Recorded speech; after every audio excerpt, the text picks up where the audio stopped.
Welcome back, Aflac Nation, to another episode of Tech That Matters, where we try to simplify your life so you can focus on what you do best.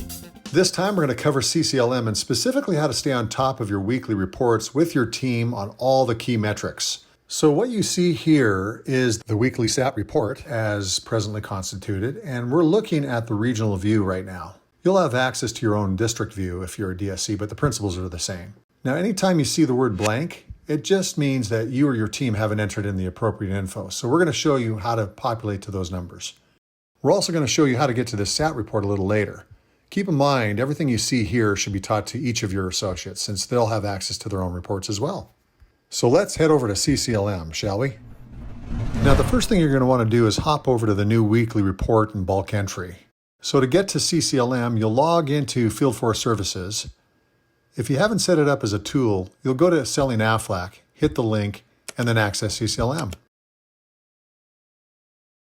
To get to bulk entry, you'll click the Sales drop-down, and you'll notice 3 rectangles with Sales, Settings, and Training. You'll mostly be staying in this default sales area, and this is where you're going to find 5 subcategories of My Work, Customers, Sales, Tools, and Extensions. Under My Work is a link called Activities. Click that. Now you're going to want to come up to this area and click the Other Activities drop-down and click the Weekly Report and Bulk Entry. It's here that you and your agents will enter the day's activity. As you can see, it defaults to today's date, but you can enter for a previous date as well. Once you've entered your info, just push the Mark Complete button. And by the way, it doesn't immediately reflect on the weekly SAT report, but it could take up to a day to show. These 2 other areas are for projection and coaching, which is reminiscent of the previous SAT report we used to use. And that's it. By filling in these 6 fields, you've now fed information into these 4 metrics of your SAT report. A couple of things to note is that these 4 numbers aren't connected to any leads you or your team have entered, whether new or existing.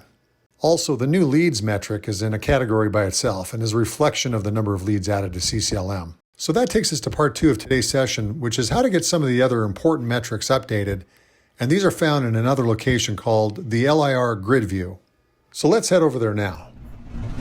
You'll go to the Sales drop-down, and under the Sales category, you'll click on Open Enrollment Planning. You'll notice that it defaults to the 30-day re-enrollment page, so you'll want to click on the drop-down and click the LIR Year View. Now, once you get here, you may want the LIR Year View to be the default, so all you need to do is click the pin, and it'll be waiting for you when you click on the Open Enrollment Planning. This will show you all your accounts, so let's say you want to see all of your strategy notes for your open enrollments coming up in May. The first thing you're going to want to do is come up here to Show As and click the Editable Grid. That way you'll have the opportunity to make changes.